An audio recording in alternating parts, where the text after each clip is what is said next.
El título para hoy es La santidad de mi Dios. La santidad de mi Dios. Isaías capítulo 6, versículos 2 y 3. Es la visión que tuvo el profeta Isaías. Por encima de él había serafines, cada uno tenía 6 alas. Con 2 cubrían sus rostros, con 2 cubrían sus pies y con 2 volaban.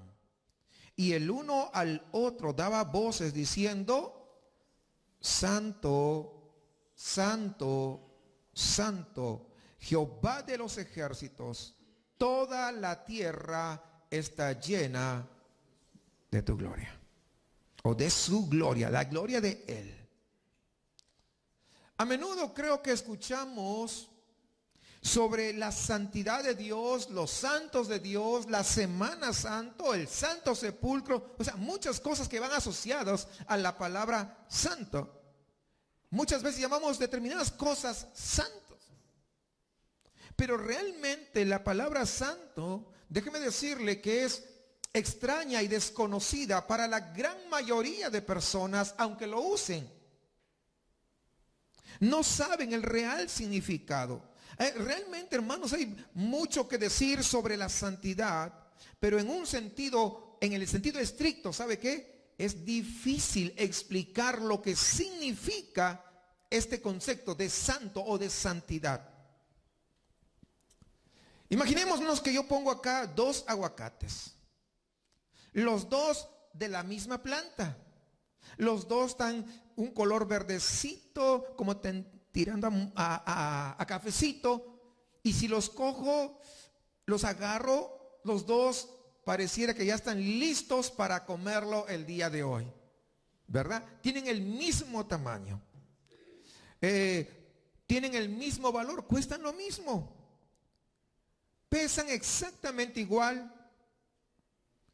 Tienen el mismo tiempo de haber sido sembrados y cosechados. Se fueron los 2, como vienen del mismo árbol, fueron sometidos al mismo tratamiento de fertilizante, ¿no? Que se pone para que la planta dé sus frutos.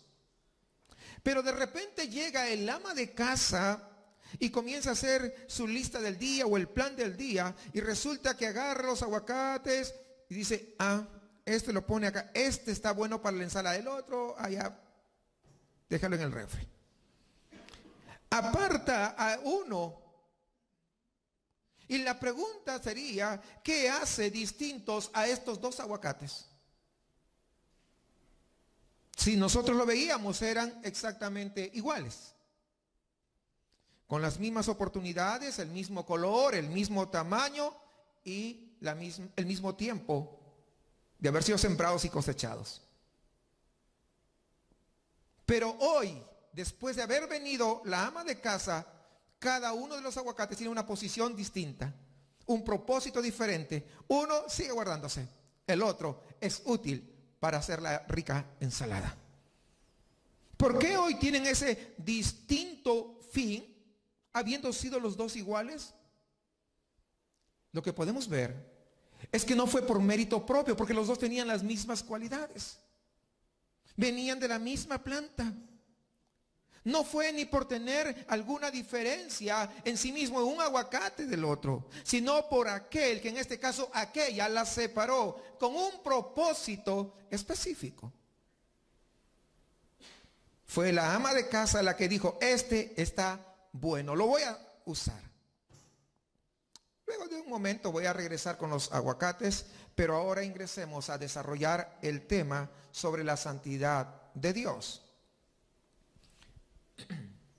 Hemos estado viendo que Dios tiene atributos que solamente le competen a Él. Y hay atributos, les había dado en la primera estudio de esta serie, que hay atributos que Dios comparte con el hombre. Y hoy vamos a empezar con un atributo que Dios comparte con el hombre, en la cual nosotros, los seres humanos, sí podemos ser participantes directamente de ese atributo. Nosotros no podemos ser omnipotentes. Nosotros no podemos ser omniscientes, ¿verdad? O sea, esos solamente son atributos de Dios. Pero hoy vamos a ver algunos, vamos a empezar con este atributo, en lo cual sí comparte con nosotros. Hay varios, de hecho. Hoy vamos a ver sobre la santidad. Pero ¿qué más Dios? ¿Qué otro atributo? La justicia, el amor, son atributos que Dios sí comparte con nosotros, que nos permite que nosotros podamos compartir. Entonces, ¿qué cosa es ser santo? Les decía hace un momento que es complicado definirlo, pero la gran cantidad de personas hablan sobre eso, lo mencionan de diferentes maneras. Al punto ha llegado a estar tan distorsionado, por ejemplo, cuando llegamos a Semana Santa, viernes de Cuaresma, y sobre todo el Viernes Santo, donde se conmemora la crucifixión de Jesús, muchos dicen, no hay que comer carne roja, ¿verdad? No, porque estas personas entienden que comer carne roja es pecar, y no comerla es ser santo. Llegas a una tienda, vamos a poner un ejemplo, y pides carne. No hay carne, solamente hay pescado porque es Cuaresma. Pero en ese instante que tú estás allí, llega una persona embriagada y pide un six-pack. Y te lleva la sorpresa de que sí lo venden. Entonces la pregunta sería, ¿cuál es más pecado? ¿Comer carne o beber alcohol o beberse las cervezas? ¿Emborracharse? ¿Cuál es más pecado? Así como suena tan ilógico, así es como la gente normalmente entiende la santidad. Y qué lejos está de lo que Dios es como santo. Vuelvo a la lectura. Isaías 6:2. Por encima de él había serafines, cada uno tenía 6 alas, con 2 cubrían sus rostros, con 2 cubrían sus pies y con 2 volaban. Y el uno al otro daba voces diciendo, Santo, Santo, Santo, Jehová de los ejércitos, toda la tierra está llena de su gloria. La palabra santo viene de la palabra hebrea kadosh. Y el significado primario de kadosh es cortar o separar. Entonces, nos da la idea de que algo está por encima de los demás. Está cortado o está separado. Los aguacates, simplemente vino la ama de casa y ella los separó. ¿Cierto? ¿Recuerdan ustedes? Acompáñame al Evangelio de Lucas, capítulo 1, versículo 46.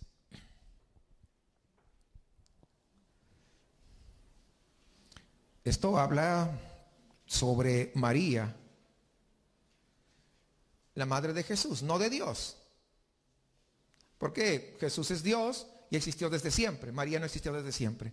Es la madre de Jesús, de Dios hecho hombre.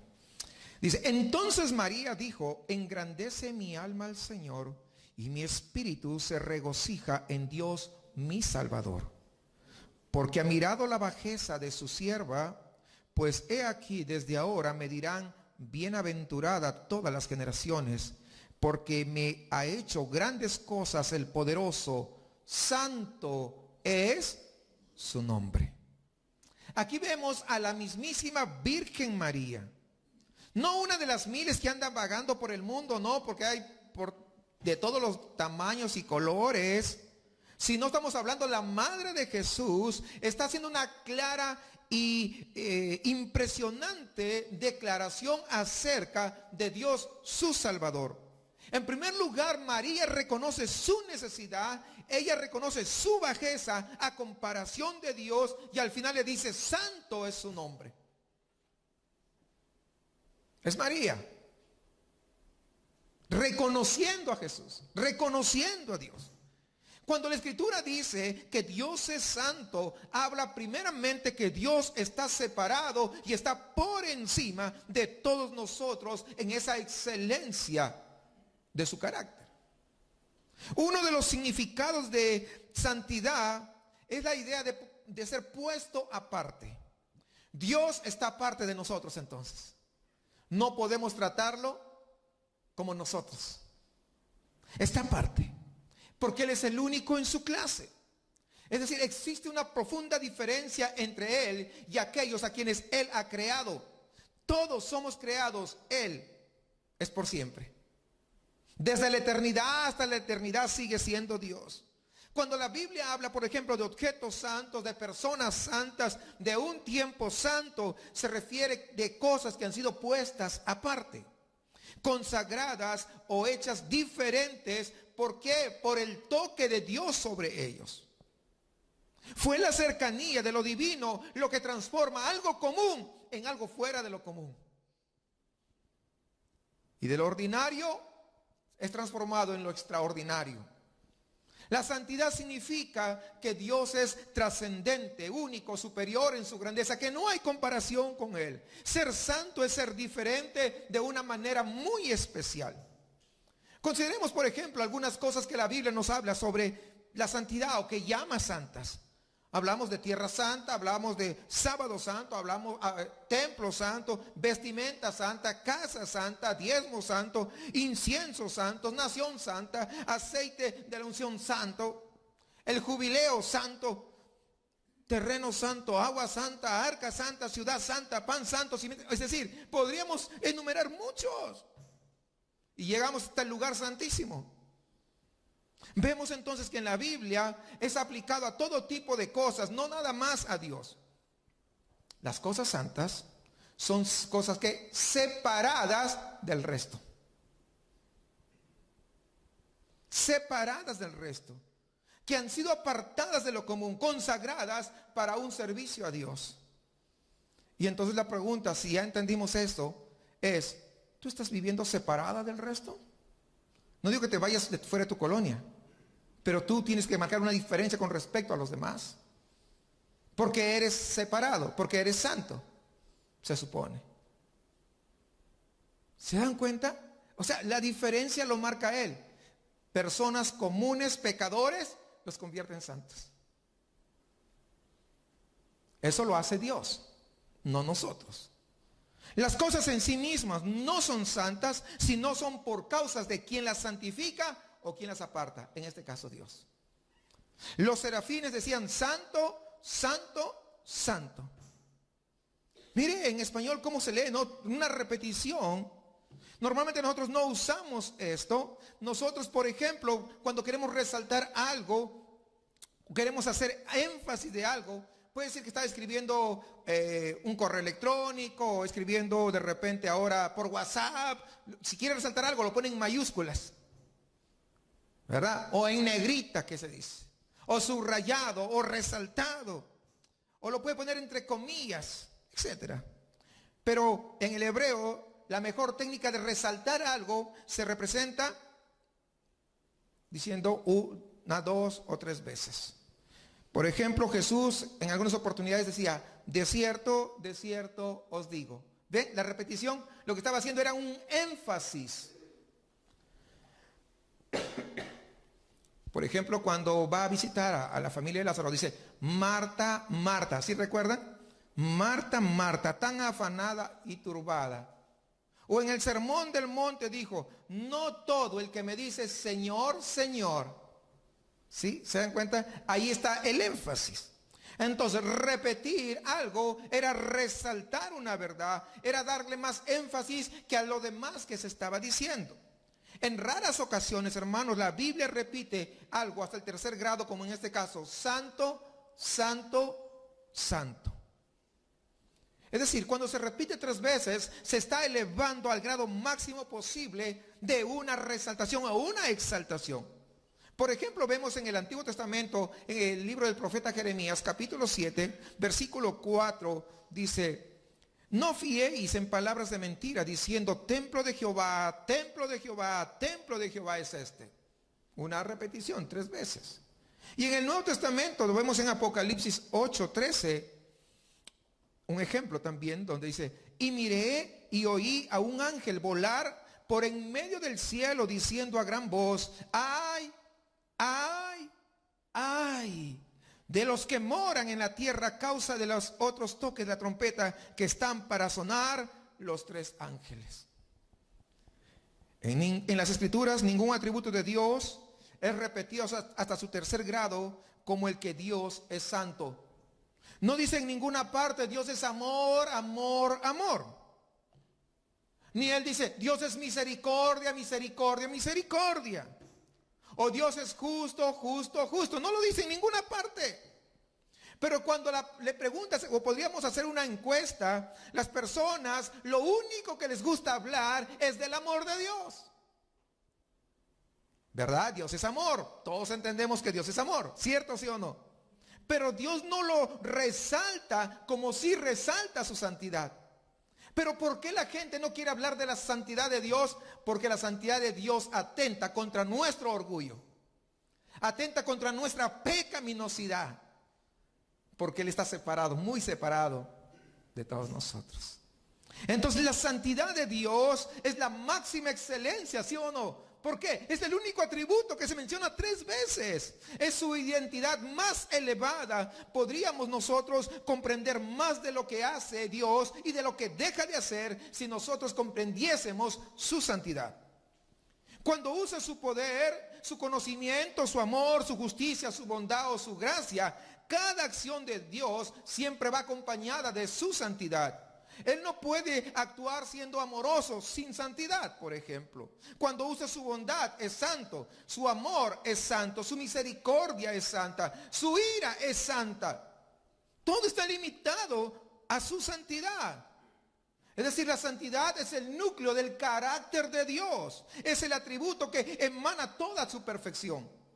Cualquier cosa que haga siempre irá con su santidad.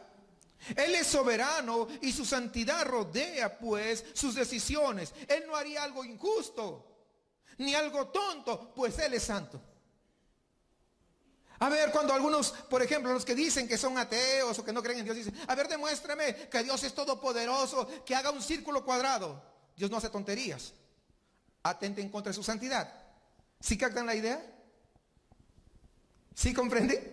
Qué extraordinario, ¿ve? Se da cuenta, no conocerlo a Dios, entonces piden estupideces, pues. Con frecuencia Dios es llamado el santo en la Escritura. Y lo es porque en Él se halla la suma de todas las excelencias morales. Él es pureza absoluta, sin la más leve sombra de pecado. No hay ni siquiera una partícula más mínima de pecado sobre Él. Dice 1 de Juan capítulo 1 versículo 5, este es el mensaje que hemos oído de Él. Y os anunciamos, Dios es luz y no hay ningunas tinieblas en Él. El poder es la mano y el brazo de Dios. La omnisciencia de Dios son sus ojos. La misericordia de Dios son sus entrañas. Y la eternidad su duración. Pero la santidad, ¿sabe qué cosa es? La santidad de Dios es su hermosura.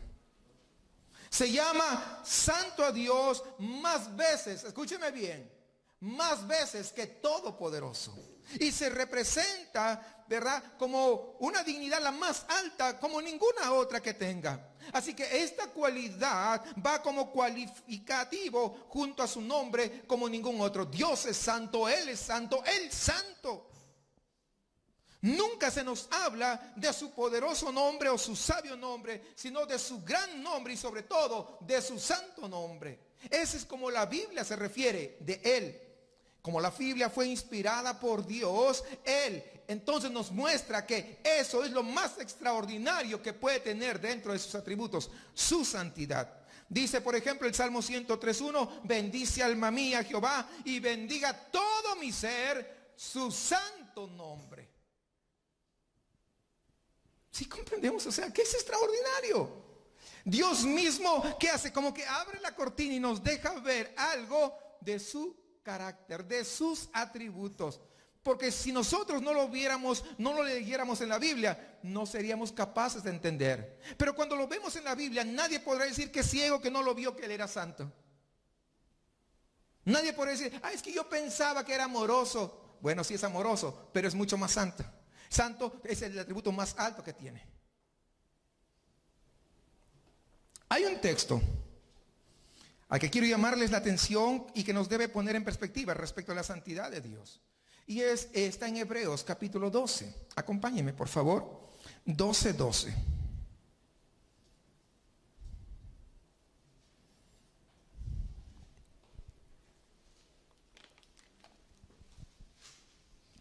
Es un pasaje que a veces ha sido mal interpretado, del 12 al 14. Yo creo que nos va cuando entendamos esto, nos va a traer paz, tranquilidad, consuelo, esperanza y seguridad. Fíjense esto. Por lo cual levantad las manos caídas y las rodillas paralizadas. Y haced sendas derechas para vuestros pies, para que lo cojo no se salga del camino, sino que sea sanado. Versículo 14. Seguid la paz, ¿con quién? Con el que te cae bien. ¿Dice así? No, me equivoqué, perdón. Dice, seguid la paz con todos. ¿Y qué más? Y la santidad, sin la cual nadie, escúcheme bien, nadie verá al Señor. Si hacemos una encuesta afuera y le dices, si tú mueres el día de hoy, ¿a dónde crees que vas? ¿Al cielo o al infierno? Pues yo voy al cielo. Todo el mundo cree, ¿se han dado cuenta? Pero acá dice, y la santidad sin la cual nadie verá al Señor. Y la gente no le importa la santidad, pero quieren ir al cielo. Y en algunas oportunidades que estaba evangelizando, yo les pregunto, ¿no? Y le digo, ¿en serio quieres ir al cielo? Sí. Y entonces le digo, mira, vamos a poner, supongamos que Dios te dice, sí, vamos a ir al cielo, pues, ¿qué vas a hacer en el cielo? Pues no sé. Entonces, no estás preparado entonces. No estás preparado para ir al cielo, no sabes qué cosas vas a hacer. ¿Se dan cuenta? Entonces, es como que yo voy a entrar a la universidad, no estudiaste, pero voy a entrar, ya, pues entraste ahí de panzazo como sea, ya no sé cómo lo hiciste, pero entraste a la universidad. ¿Y qué vas a hacer si no sabes ni siquiera multiplicar? ¿Qué vas a hacer en la universidad? Una persona, no digo que usted no sabe, no estoy hablando de una persona, ¿verdad? Que no sabe, no aprendió ni a sumar bien, ¿verdad? Ni restar, ni multiplicar, ni dividir, menos divisiones o ecuaciones de primer grado, productos notables, no sabe nada de esas cosas. ¿Qué va a hacer en la universidad? ¿Sabe qué va a hacer? Un papelón. Pues sí. ¿Se da cuenta que eso es inverosímil que entre a la universidad alguien así? ¿Sí comprende la idea? Entonces alguien que dice, sí, yo voy al cielo, ¿y qué vas a hacer en el cielo? Pues no sé. Entonces no tiene sentido. ¿Se da cuenta? Porque no entienden. Dice, y la santidad sin la cual nadie verá al Señor. Entonces, ¿cómo entender este versículo? ¿Se refiere entonces, de repente acaso se refiere a que si nosotros no alcanzamos cierto grado de santidad no veremos a Dios? ¿Se referirá a eso? Déjenme decirles, a ver, ¿cuántos hoy día se esforzaron por ser santos hoy día? A ver, ¿cuántos? Esta semana que acaba de terminar, ¿no? ¿Cuántos fueron completamente santos esta semana? A ver, levante la mano, que usted le puso todos los kilos ahí para ser santo. A ver, levante la mano. Pues ninguno, ni yo tampoco levanto. ¿Se dan cuenta que no es, o sea, si decimos, no, tienes que esforzarte, échale ganas para que seas santo, pues ya estamos amolados todos. No tenemos esperanza. ¿Sí capta la idea? O sea, ¿quién? Entonces, fíjese esto, enseñar a la ligera esto de la santidad es bastante grave. Pues el entendimiento erróneo de la santidad, ¿qué va a suceder? Nos va a llevar al legalismo, y si nos vamos al otro extremo, nos va a llevar al libertinaje. No, es que usted, ¿por qué viene con pantalón? Debería ponerse falda, pues la Biblia dice, y comienza con todo el rollo, ¿verdad? Como si la falda le atribuyera más santidad a una persona. No tiene nada que ver con eso. Pero sí capta la idea, o sea, vas al legalismo. ¿Por qué te pones aretes? Las mujeres no se deberían poner aretes porque le está quitando su santidad. ¿Qué tiene que ver los aretes con la santidad? Nada. Los tengas o los quites, nada que ver con la santidad. Pero muchas veces hay lugares en que se han especializado en poner reglas humanas para decir que con eso son más santos. Pero puedes irte al otro extremo. Pues si solo por santidad propia, pureza de corazón, por portarse mucho mejor o reformarse a uno puede ver al Señor o no, pues, ¿saben qué? Si fuera así, sería una salvación por obras. ¿Sabe por qué? Porque dependería de cómo nosotros nos portemos para ganar nuestra salvación o para perderla. Y estaríamos como, estoy con un pie ya, estoy en el cielo ya, pero ¡pum! Viene la caída, uy no, ya pues me quité ya. Y estaríamos, ahora sí me voy al cielo, hoy sí estuve bien esta semana, la siguiente semana viene cualquier cosa, ¡pum! No, ya está fuera del cielo. ¿Se imaginen como si Dios fuera así? Pero lo que pasa es que nosotros al no comprender, pensamos que así, es que tienes que dar más ofrendas, limosnas o hacer más obras, con eso ya tienes pedacitos de cielo ganado. ¿Y qué de los que no hacen? Pues ya se amolaron, se fueron al infierno. ¿Sí se da cuenta? Caeríamos. Entonces, pues, Carlos Slim nos lleva ventaja a todo el mundo. Porque tiene tanto dinero que hace tantísimas obras. ¿Sí o no? Entonces, por un lado, están aquellos que por obras.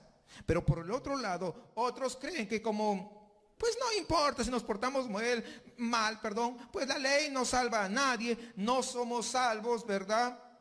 Por santificarnos. Entonces van al otro lado extremo y viven una vida light, una vida ligera y peor, una vida sin Dios. Porque ya finalmente ya soy salvo, pues no tengo que hacer nada, ya Dios, qué chido, Dios me salvó, punto.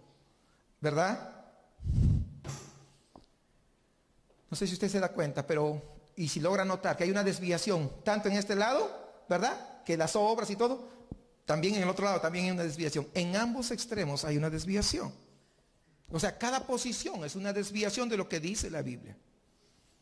Ya veíamos al principio que ser santo significaba en primer lugar ser apartado de lo común, de lo normal. ¿Pero para qué? Para un propósito distinto. No perder de vista el para. El para, esa es la diferencia.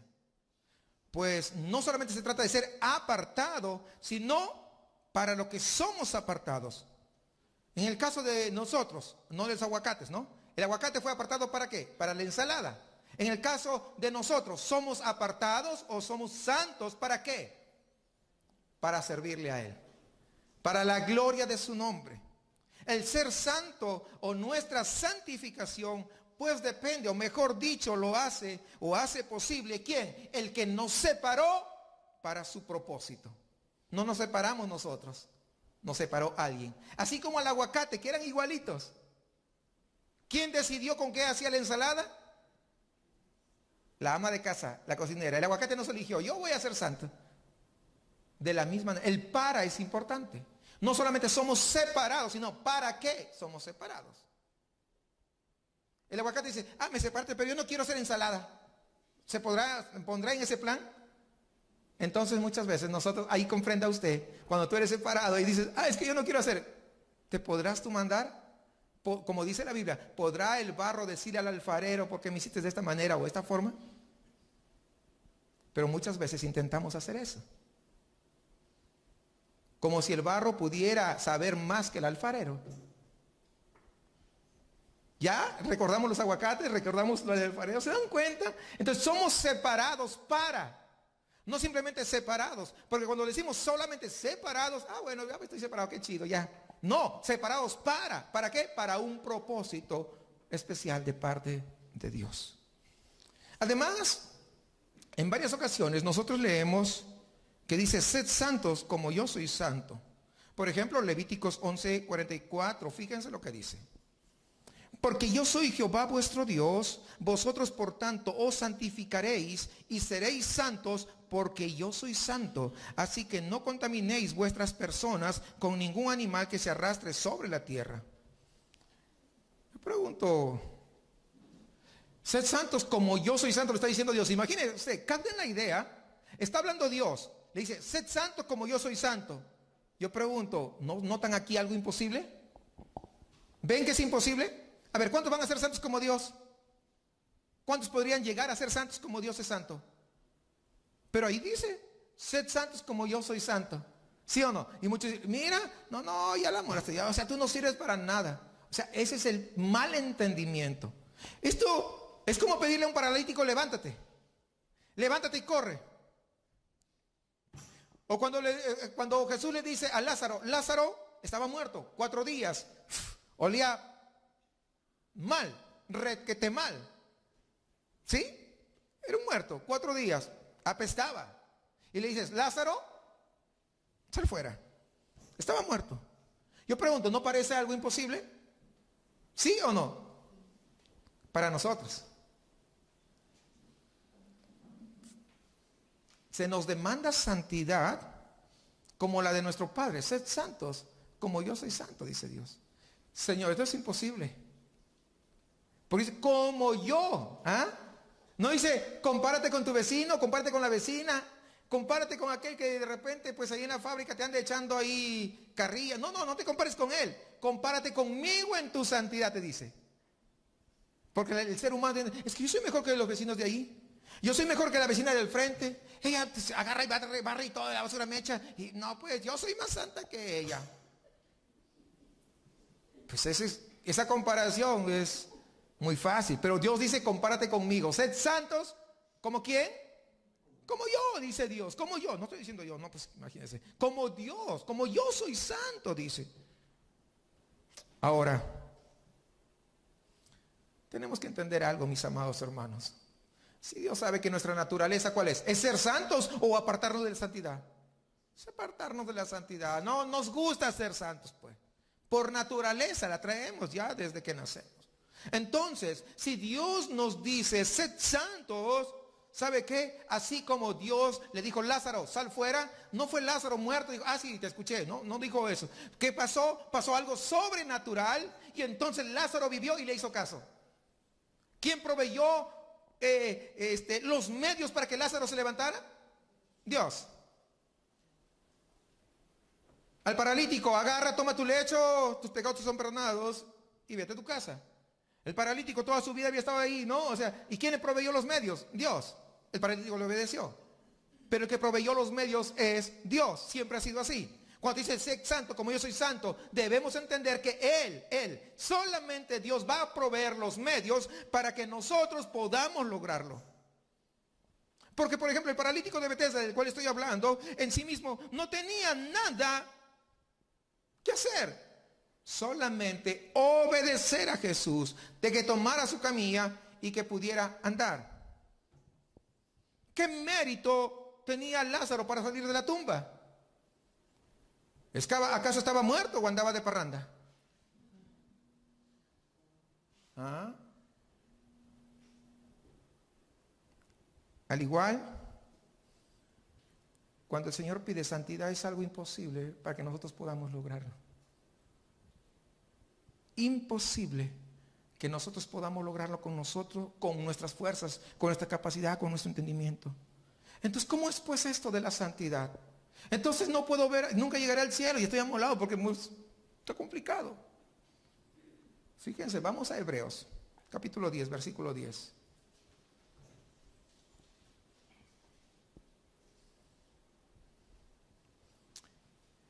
Hebreos 10:10.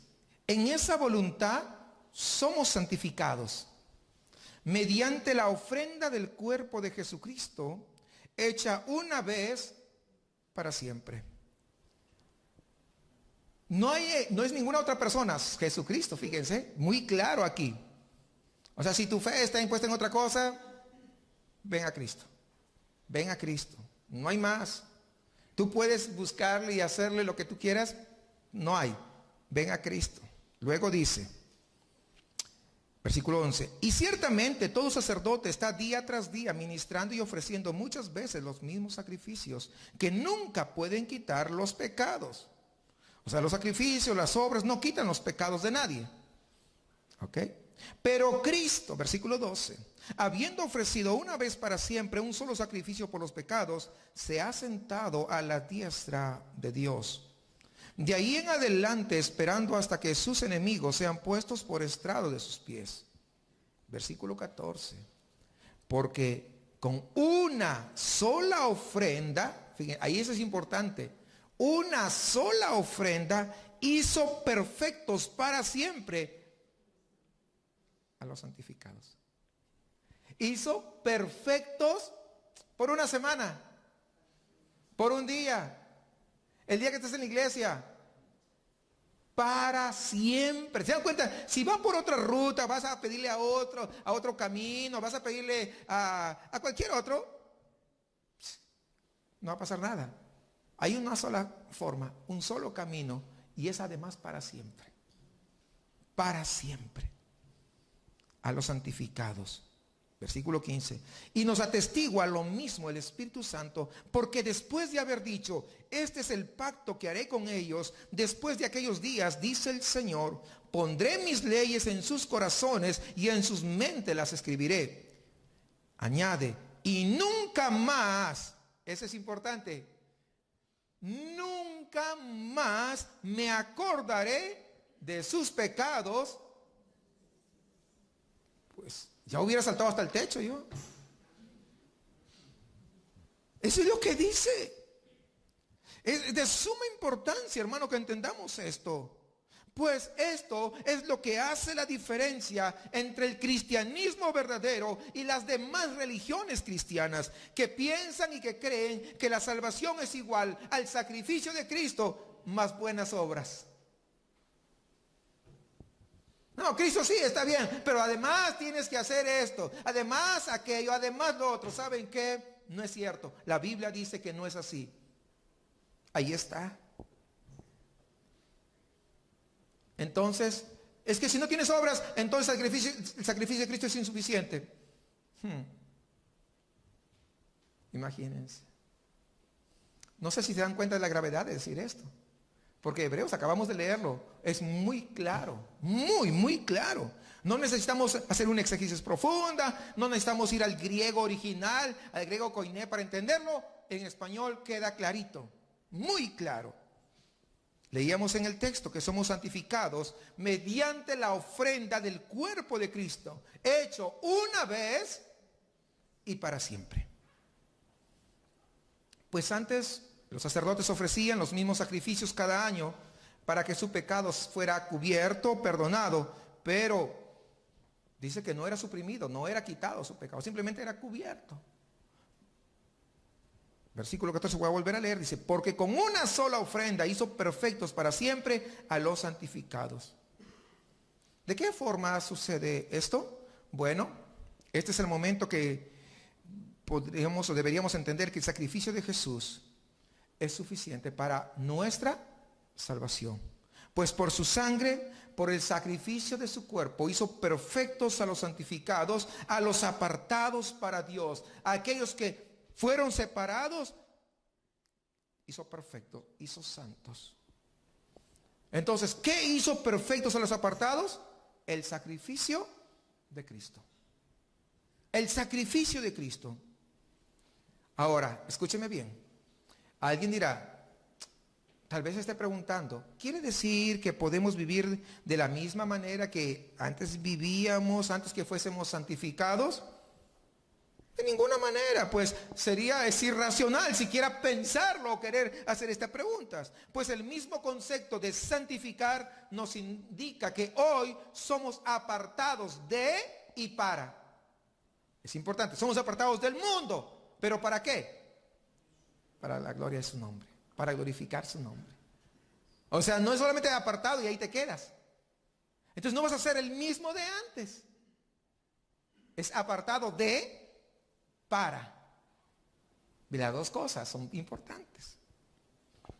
Efesios 1:3 dice, bendito sea el Dios y Padre de nuestro Señor Jesucristo, que nos bendijo con toda bendición espiritual en los lugares celestiales en Cristo, según nos escogió en Él, fíjese, nos escogió en Él, antes de la fundación del mundo, ¿para qué? Para que fuésemos santos y sin mancha delante de Él. ¿Se dan cuenta? Nos separó de, ¿para qué? Para que fuésemos santos sin mancha delante de Él. El príncipe de los predicadores, Spurgeon, decía lo siguiente: hay alguien el día de hoy que desea ser santo, que desea ser regenerado, que desea abandonar el pecado y caminar en santidad.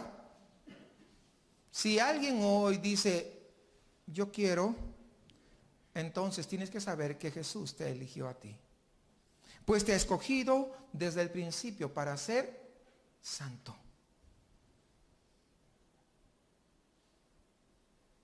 Si nosotros hiciéramos una entrevista y dijéramos, ¿cuántos quieren ir al cielo? Yo creo que la mayoría de gente quiere ir al cielo en lugar del infierno, pero no desean al santo. Muchos quieren obtener las bendiciones de Dios, pero no aman a Dios. Muchos desearían ser salvos de la condenación, pero no quieren ser salvos del pecado. Lo que no se dan cuenta es que el pecado trae como consecuencias la condenación. O sea, no te pueden librar de la condenación si primero no te libran del pecado. Entonces, pues la salvación es la condenación. La salvación es salvación de la condenación, pero también para la santidad. No solamente te salva y ya, no, para ser santos. Para eso es que somos salvos, Ahora, si no, ¿de qué seríamos salvos? Bueno, somos salvos por gracia, sin mérito propio, de hecho.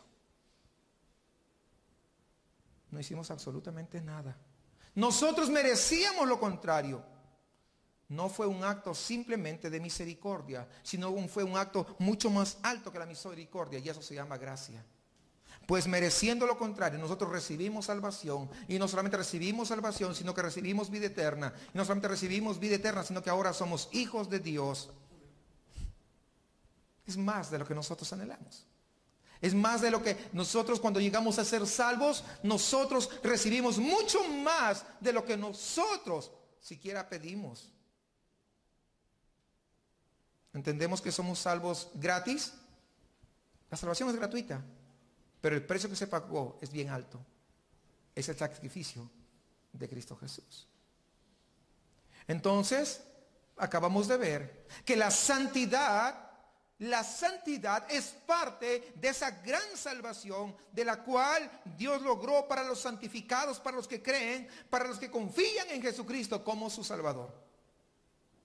Esa ofrenda, una vez y para siempre, que Jesucristo presentó, transforma nuestra vida. No un día, no 2 días, sino para siempre, pues la salvación incluye la santificación. Cuando tenemos un encuentro verdadero con ese Dios santo, santo, santo, mi vida nunca va a ser la misma. Si tan solo en este momento, en este lugar, se manifestara la santidad de Dios, ¿sabe qué? No podríamos permanecer sentados, ni de pie. Nuestras lágrimas comenzarían a brotar como ríos que no se detienen. Y nuestras rodillas se doblarían ante tan grande majestad de Dios.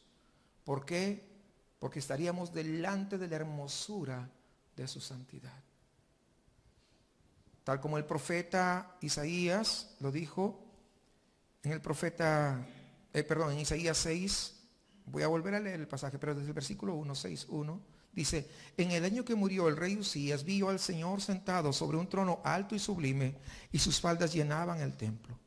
Por encima de él había serafines, cada uno tenía 6 alas, con 2 cubrían sus rostros, con 2 cubrían sus pies, y con 2 volaban, y el uno al otro daba voces diciendo: Santo, Santo, Santo, Jehová de los ejércitos, toda la tierra está llena de su gloria. Y los quiciales de las puertas se estremecieron con la voz del que clamaba, y la casa se llenó de humo. Entonces dije: ay de mí, que soy muerto, porque siendo hombre inmundo de labios y habitando en medio de un pueblo que tiene labios inmundos, han visto mis ojos al Rey, Jehová de los ejércitos. Y voló hacia mí uno de los serafines teniendo en su mano un carbón encendido, tomado del altar con unas tenazas, y tocando con él sobre mi boca dijo: he aquí que esto tocó tus labios y es quitada tu culpa y limpio tu pecado. ¿Se dan cuenta qué es lo que nos aparta y nos limpia? Fue Dios el que envió a sus serafines con un procedimiento raro para nuestros tiempos. Un carbón encendido que toca los labios del profeta. Ustedes saben, los labios es una de las partes más sensibles del cuerpo. Y es quemado, pero no con un fuego natural, sino con un fuego de Dios. Y es en ese momento que Isaías es consagrado para el servicio a Dios. Para ser santificado, primero, escúcheme bien, primero tenemos que ser limpiados, quitados nuestras culpas y ser apartados para el servicio de Dios. ¿Cuántos de nosotros, o de las personas que tal vez nosotros conocemos, dicen que han tenido un encuentro con Dios y sus labios no han sido quemados por ese carbón? Pueden haber ido a conferencias, congresos, retiros, campamentos, encuentros y muchas cosas. Y vienen y dicen: hoy sí me portaré bien. Hoy hasta escribí una notita con mis pecados y lo puse ahí en la cruz. Y ahora los fueron quemados. Ahora sí, ahora le voy a echar muchas ganas. Y pasen unos días y simplemente retornan al mismo punto de partida. Antes de irse a ese congreso, a ese retiro, a esa actividad, siguen iguales. La emoción duró poco. ¿A qué se asemeja todo esto? Eso se asemeja a un hombre, por ejemplo, que esta mañana llega acá a la iglesia y dice: fui atropellado por el tren, por eso que no llegué a tiempo. Yo sé que el servicio empieza a las 11, pero vengo pues 12:30. Y es que el tren me atropelló cruzando acá el Boulevard Díaz Ordaz. Pero tú lo ves y lo ves bien peinadito. Lo ves la ropa toda limpia. No ves una magulladura. No ves sus vestiduras rotas, rasgadas. ¿Qué pensarías tú de ese hombre? Pues que es un mentiroso, exactamente. Pues si un tren lo atropelló, simplemente no estaría acá, estaría en el panteón. Bueno, y si bien le fue, pues en la Cruz Roja mínimo, ¿verdad? ¿A poco no? Imagínate que aquel que es más grande que un tren te derrumbe con su majestuosidad y su santidad. ¿Seguirá siendo el mismo? Pero cuando te muestras como el mismo de antes, significa que no has tenido ese encuentro con Dios. Puedes haber tenido un encuentro con quien tú quieras, el nombre que le pongas, pero con Dios no. Veamos la obra de la santidad. Ezequiel capítulo 36, versículo 24. Y yo, está hablando Dios, diré: yo os tomaré de las naciones y os, ¿quién? Dios está hablando, os recogeré de todas las tierras y os traeré a vuestro país. ¿Quién? Dios. Se sigue hablando Dios. Dios es el que toma, Dios es el que recoge y Dios es el que trae. Versículo 25 dice: esparciré. Dios es el que va a esparcir. Esparciré sobre vosotros agua limpia. ¿Quién es el que esparce? Él. Agua limpia. Y seréis limpiados de todas vuestras inmundicias y de todos vuestros ídolos os limpiaré. ¿Quién? Dios. En todo esto, ¿quién toma la parte activa? Dios. Os daré. ¿Quién? Dios. Os daré corazón nuevo y pondré, ¿quién? Dios. Dios es el que va a poner, ¿qué cosa? Espíritu nuevo dentro de vosotros.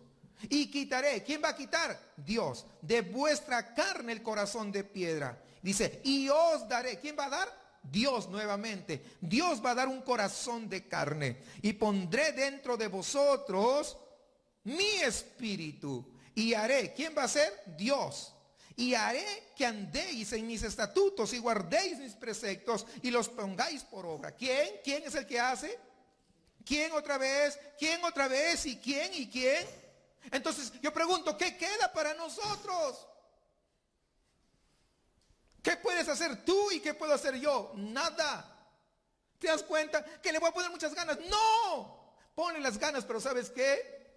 No vas a lograrlo si tú no te puedes inclinar delante de Dios y decirle: yo no puedo, Señor, necesito que tú me santifiques, que tú me perdones, que me limpies, que transformes este corazón malo y perverso.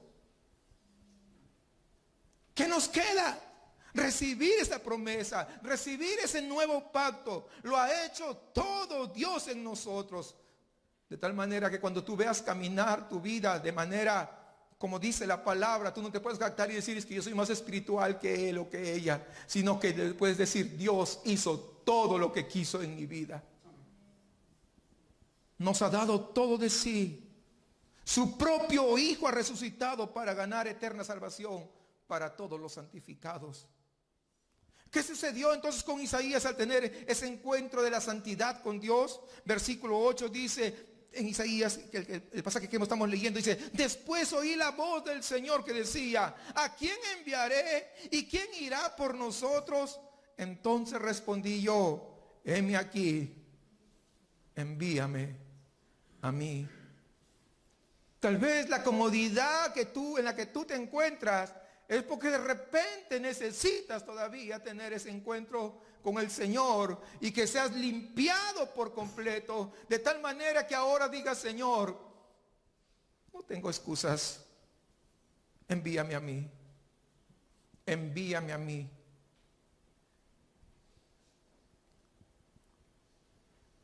¿Quién quiere participar de la santidad de Dios por medio de la disciplina? Por medio del carbón que va a poner. ¿Quién quiere? ¿Quién quiere dejar el pecado y servir a Dios? Este es el tiempo, hermanos, en que nosotros nos esforcemos para estar apartados para Dios. No para limpiarnos, no, para estar para Dios. Para poder hacer su voluntad. Para agradecerle que Él nos amó primero a nosotros. Él nos apartó para ser santos sin mancha. No para ganar la salvación o para perderla, sino para santificar su nombre. Sino para que más personas conozcan esta verdad. Esta verdad que los hará libres del pecado y de la condenación. Para disfrutar de las delicias de su presencia. Para ser partícipes de sus planes eternos y para estar con Él por toda la eternidad. ¿Alguien quiere ser santo? Dice: venga y beba del agua gratuitamente. Y sus pecados serán lavados, perdonados y además quitados. Y tendrá un nuevo corazón que lo llevará cada día más a la santidad, sin la cual nadie verá al Señor. ¿No te das cuenta que lo hizo todo? Que jamás te atrevas a tratar de ser santo por tus fuerzas, porque no lo hay. Pasamos una buena parte de nuestra vida jugando con el pecado. Y muchas veces empujamos a Dios fuera de nuestro camino cuando sentimos que se está metiendo demasiado. Y entonces comenzamos a resistirnos. Sin embargo, si entendemos la misericordia de Dios y su gracia, si tenemos un sentido de su santidad, vamos a querer entonces quitar todo lo inmundo de nuestras vidas.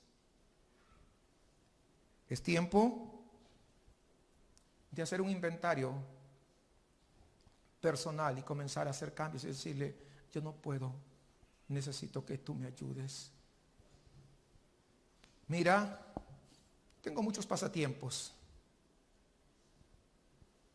Algunos pasatiempos tienen que ver con el Facebook, con el WhatsApp, con el gimnasio, con el cine, Netflix. O sea, podríamos... ¿Cuántos pasatiempos? Tú lo sabes, Señor. Tú sabes que uso mi tiempo de manera indebida y después digo: ¿por qué no lo hice antes? ¿Por qué no oré en lugar de estar en mi pasatiempo? Tú sabes que la forma en que uso el dinero, no estoy siendo un buen mayordomo. Tú sabes que soy ligero de palabras. Y después me arrepiento, pero las palabras ya salieron. Tú sabes que la forma en que yo trabajo no es correcta porque no te está honrando, no te está dando la gloria a ti. La forma en que trato a otros no es la correcta, Señor. Estoy haciendo un inventario de mi vida. Pero ese inventario no simplemente lo quiero mencionar, lo quiero poner delante tuyo. Aún mi forma de adorar es mezquina. Porque muchas veces no me importa leer ni tu palabra, ni estar en tu casa. Y a veces llego por obligación. O a veces llego porque de repente necesito algo de ti. Perdóname, porque no estoy siendo un buen mayordomo. Mas hoy, al entender tu santidad, yo anhelo que tú puedas alcanzarme con tu misericordia. Perdóname porque siempre trato de compararme con el hermano o la hermana o el vecino o aún con la familia. Y ayúdame a poder medirme en la correcta medida de tu santidad. No por mis méritos, sino por lo que tú vayas a hacer en mi vida, en mi corazón.